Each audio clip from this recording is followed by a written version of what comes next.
One act of kindness rewrote a broken past he never knew existed. Mr. Jake Stories welcomes you. I'm so glad you're here, because every story we tell holds a lesson, a tear, and sometimes a miracle. Before we begin, I pray for you. May your life be filled with divine favor, unexpected breakthroughs, and peace that no storm can shake.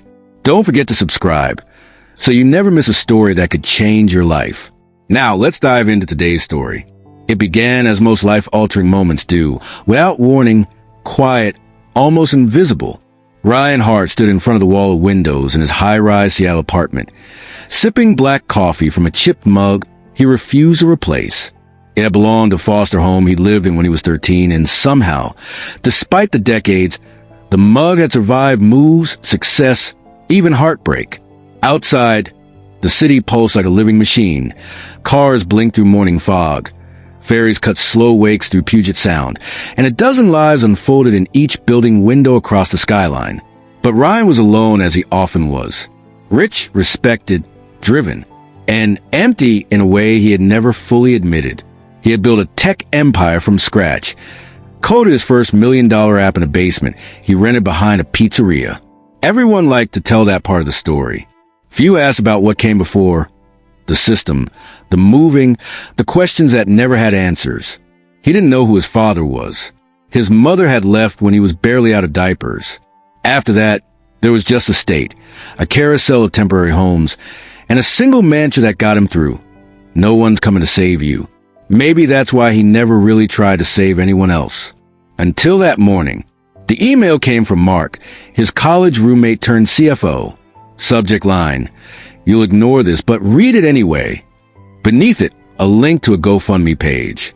The kind Ryan usually scrolled past without stopping. But he clicked this one. A 19-year-old girl named Emily Alvarez. Barista. College hopeful. Rare heart defect. Collapsed at work. Needed emergency surgery. $180,000 procedure.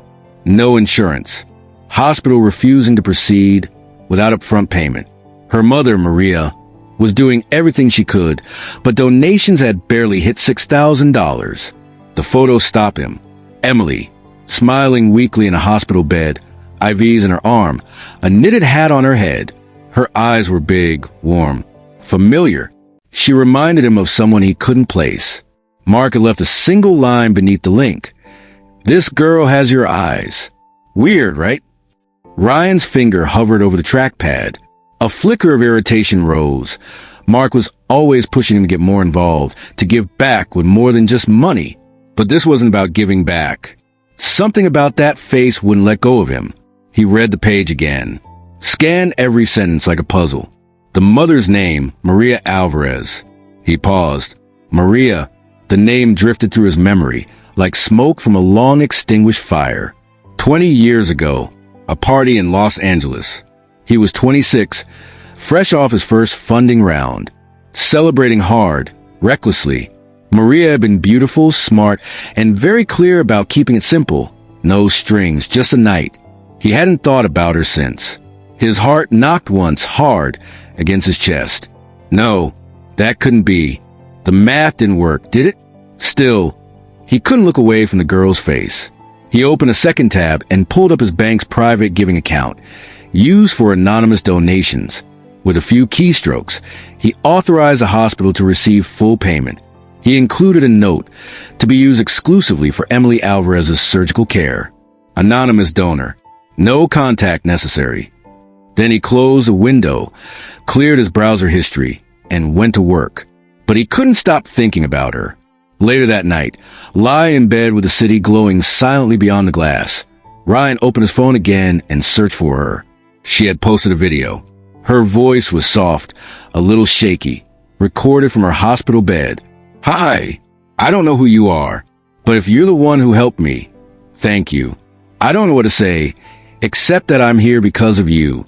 I was so scared I wasn't going to make it. I kept thinking about all the things I still want to do. And now, I have a second chance. She looked straight into the camera, and for a second it felt like she was speaking only to him. I hope I can meet you someday, just to say thank you in person. He watched it 3 times. On the 4th, He turned off the sound, just staring at her face. There was a softness around her eyes, a certain way she lifted one eyebrow when she spoke. He remembered seeing that expression in the mirror once. For the next few days, he tried to forget, tried to lose himself in board meetings, code reviews, investor decks, but the ghost of that face kept flickering through his mind like static in a signal. He found himself searching her name every night. She was recovering well. The surgery had been a success. Her color was back. She even posted a selfie from a hospital courtyard, sunlight on her face, captioned, "Breathing in all the new chances." Mark noticed a change, asked casually, "You're still thinking about her, huh?" Ryan didn't answer. "She remind you of someone?" Ryan stared at his laptop, unread emails stacking up. "I don't know. Maybe. You ever think about that girl from LA? Maria?" Ryan flinched slightly. Mark leaned in. "Dude, I remember her. You were into her. Then you vanished on a plane to New York and never saw her again." Ryan didn't respond. Mark lowered his voice.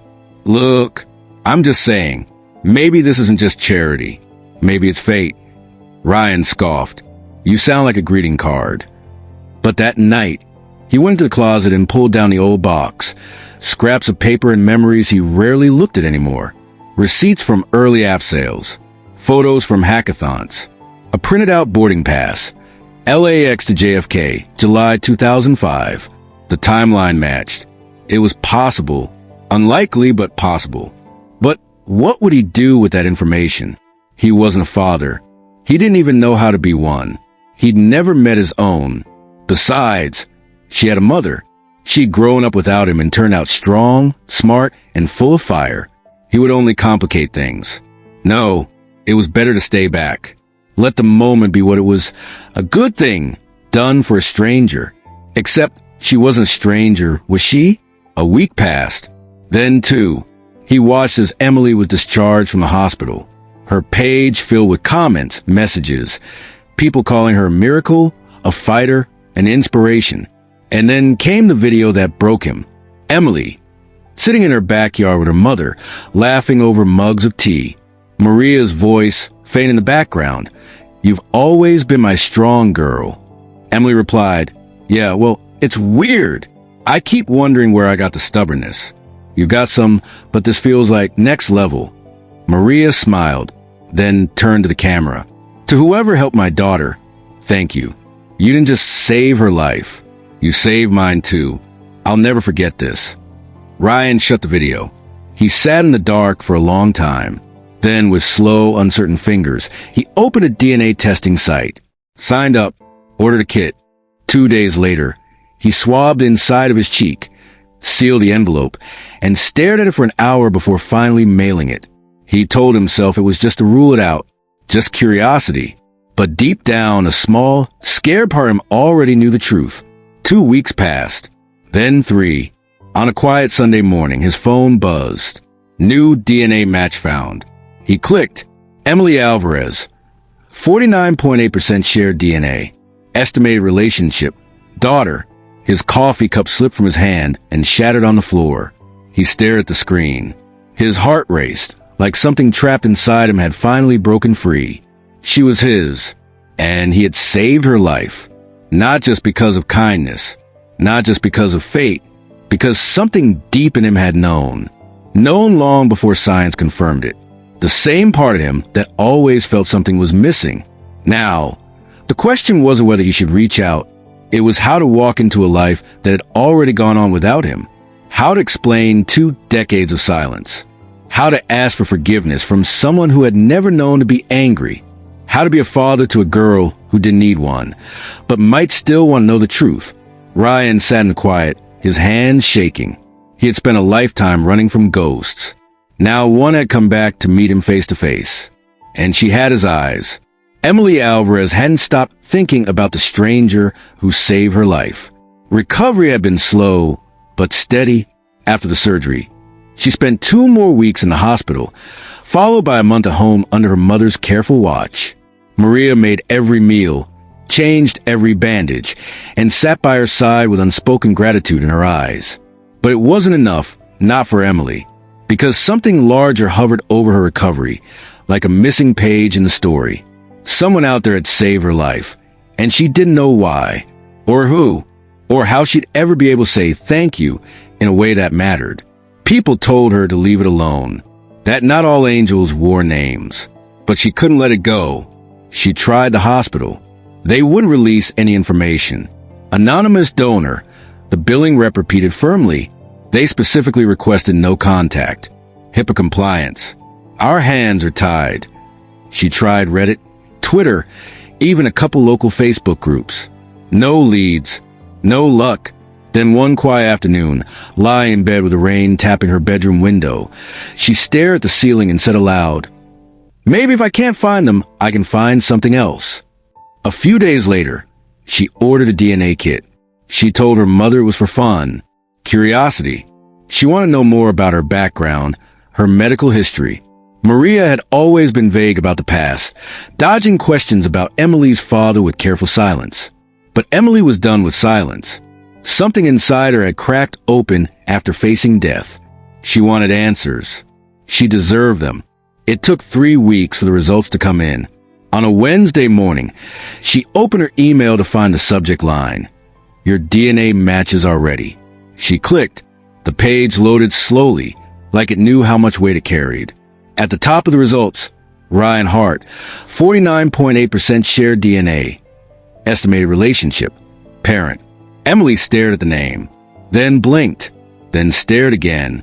She whispered it under her breath. Ryan Hart. She copied and pasted the name into Google. The search results appeared instantly.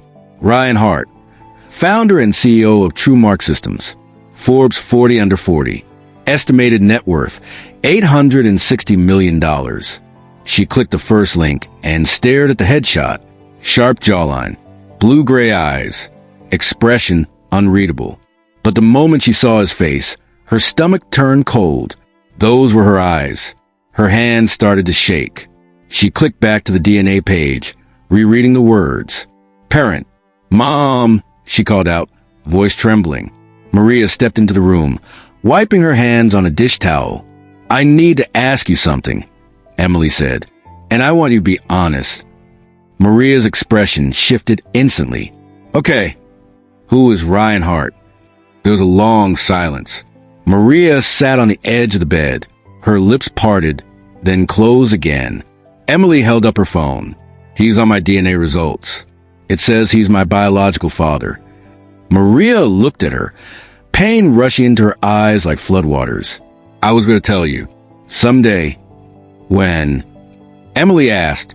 After college? After marriage? After you thought I could handle it? I didn't know how to explain it, Maria said softly. We only spent one night together. He left the next day. I didn't even know how to reach him. So you never told him? Maria shook her head. I tried once, but he had moved on, changed numbers, left no trace. I thought maybe it was better. Maybe I could do it on my own. You did, Emily said, her voice cracking. But I didn't get to choose. I didn't even get to wonder. Because you never said anything. Tears welled up in Maria's eyes. I'm sorry.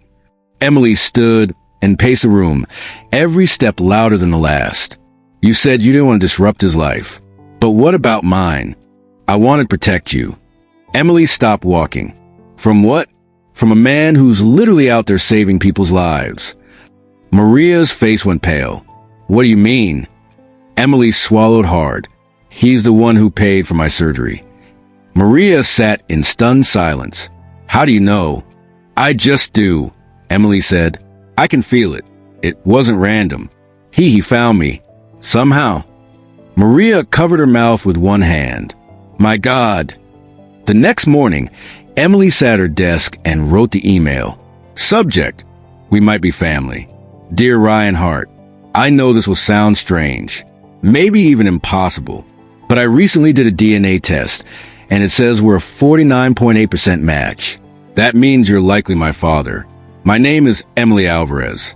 I was born in 2006 in Portland. My mother is Maria Alvarez. I think you may have met her once, a long time ago. I don't want anything from you. I just want to know the truth. And if you are who I think you are, then thank you. I think you already saved my life. Emily, she hit send, then stared at the screen for hours. Ryan read the message 10 times before he replied. It had arrived in his inbox like a grenade. He hadn't expected her to find him, not so soon. He didn't even know she was looking. But the moment he read her name, his heart dropped. She knew. He thought about ignoring it, letting things rest. But that option was never real. 2 days later, he wrote back, Emily, I'm not sure how to begin. But yes, I knew your mother a long time ago. I didn't know she was pregnant. I didn't know you existed until recently. I got my own DNA results last week. I've been trying to find the right words ever since. I want to talk. I want to meet you. If you're open to that. Ryan.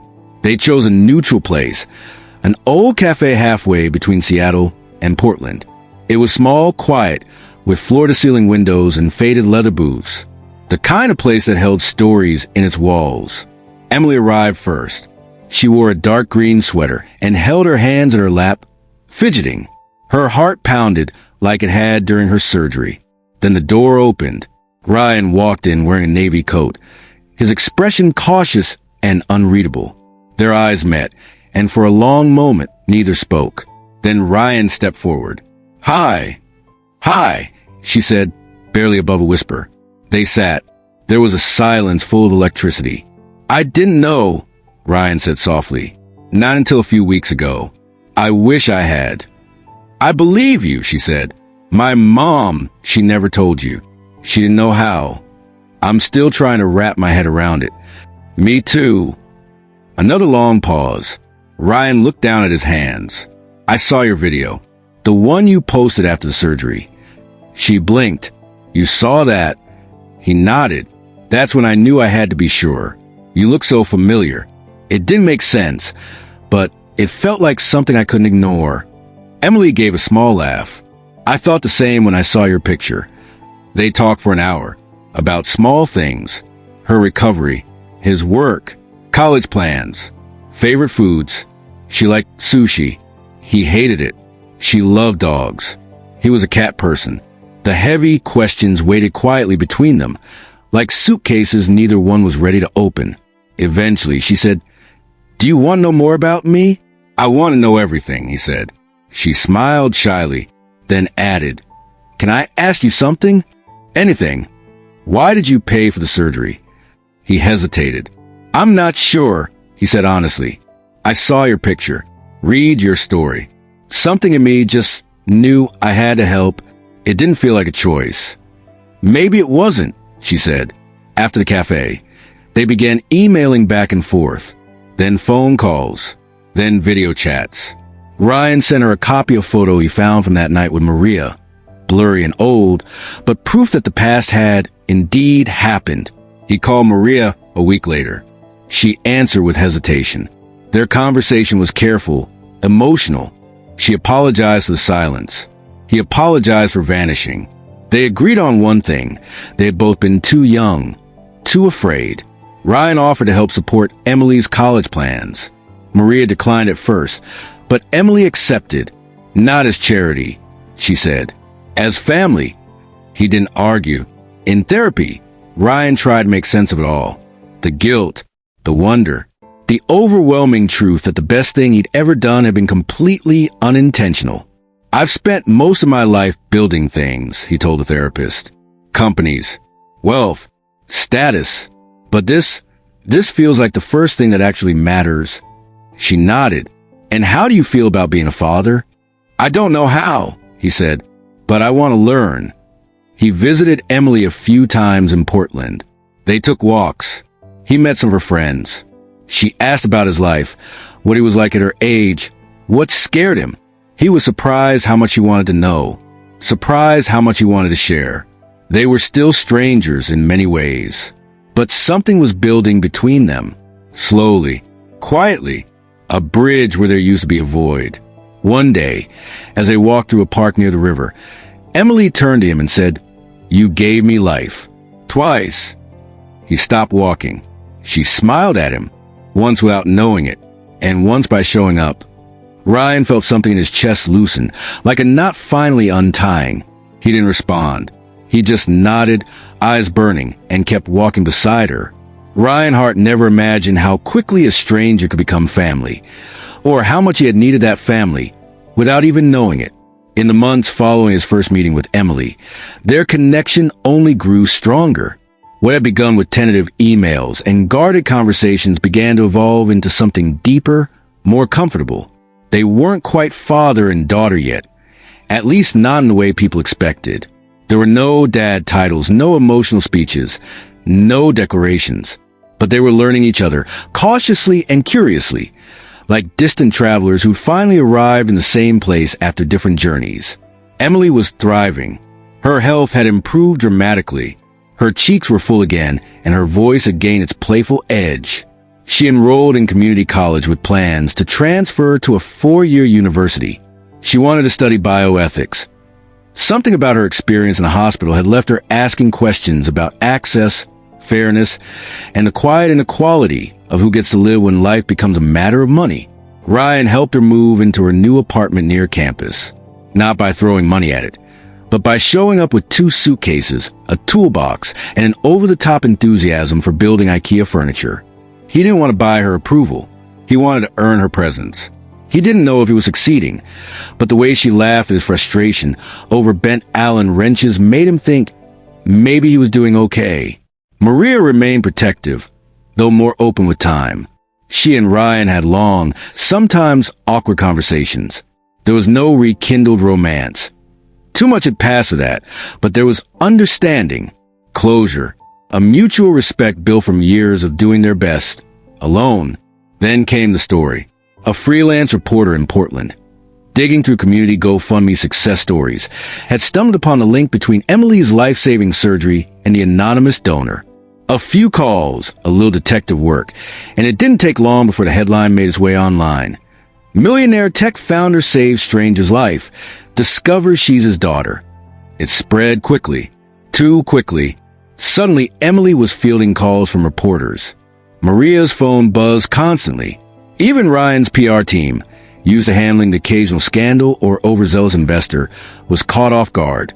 Ryan wanted to shut it down, file cease and desist letters, kill the story before it spiraled. But Emily surprised him. "Maybe it's not a story we need to hide," she said. "You want to go public?" Ryan asked. "I want to tell it our way," she said. "People always talk about the bad things that go viral. Maybe this time we let something good do the same." Ryan stared at her, at the strength in her voice, the certainty in her gaze. He agreed. They gave one interview. Just one. A nationally syndicated program flew a crew out to record them together in a quiet studio, side by side. The producer wanted emotion, drama, the big TV moment. Ryan resisted. Emily kept it real. She told her story with calm honesty about collapsing at work, about waking up in a hospital, about the stranger who paid her bill. "I thought I'd never know who it was," she said.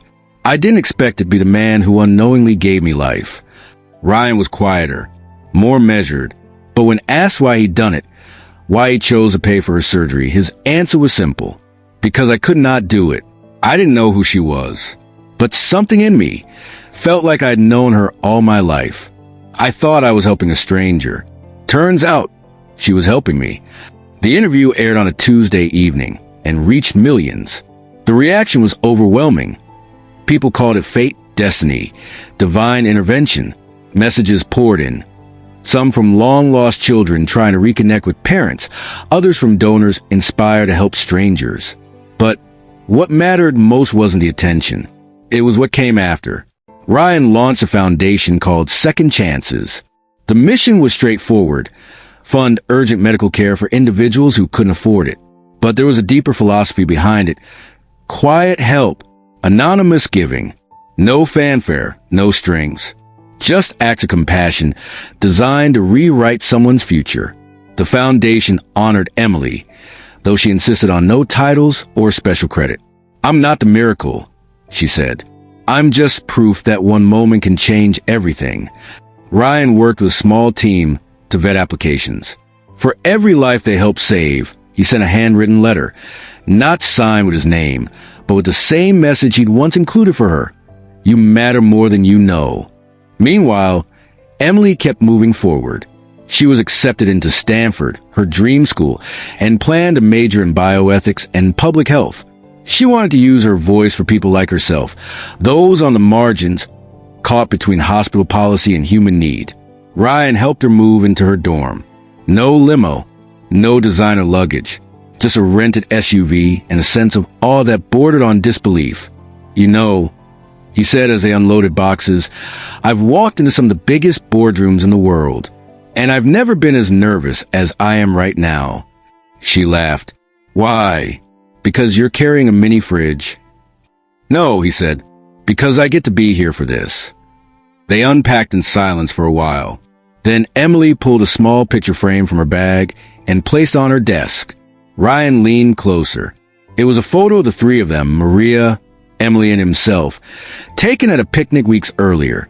They were sitting on a blanket, all of them laughing. No one had been posing. The moment had just happened. Emily straightened the frame, then looked at him. This means more than anything you've ever given me. He didn't speak, just nodded, throat tight. She hugged him as he left. A full hug. Not a sidearm, not a polite goodbye. A real one. You're doing okay, she whispered. For a late starter, he laughed.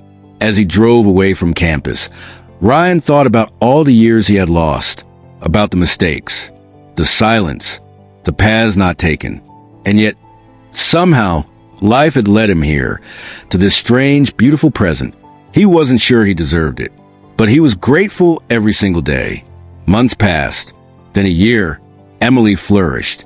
She called often, sometimes to vent about professors, sometimes to ask about coding, sometimes just to talk. Their conversations flowed more easily now. She even started calling him Dad once in a while. Not every time, but enough that each instance felt like a gift. Maria visited Stanford during the holidays. They all had dinner together, laughing like people who had finally made peace with the past. Ryan's foundation grew quietly. More lives saved, more stories rewritten. And every so often, he'd come across a face, a story, a name, and feel that same pull, that same instinct that had drawn Emily. Sometimes he helped. Sometimes he just listened. But always, he remembered the lesson that had changed everything. It wasn't the act of saving her that mattered most. It was what her presence had taught him, about grace, about second chances, about how life has a way of circling back to complete the things we never knew were unfinished. One afternoon, Ryan stood in a new children's hospital wing funded by the foundation. There was a plaque on the wall, simple and understated, dedicated to the ones who give without asking, and to the ones who become everything we never expected. He ran his fingers across the engraved letters. Outside, the sun broke through the clouds, casting soft light through the glass. His phone buzzed. A message from Emily. Hey, Dad, just finished my ethics seminar. Can I call later? Need to run some ideas by you. He smiled, replied simply, always. Then he slipped the phone into his pocket and turned back toward the future. Quietly, gratefully, completely changed. And somewhere in the background of his mind, the question he had once asked in silence returned again, this time as a whisper of truth. What if the good you do for someone else is the very thing that finally heals you? Maybe the answer had been waiting all along.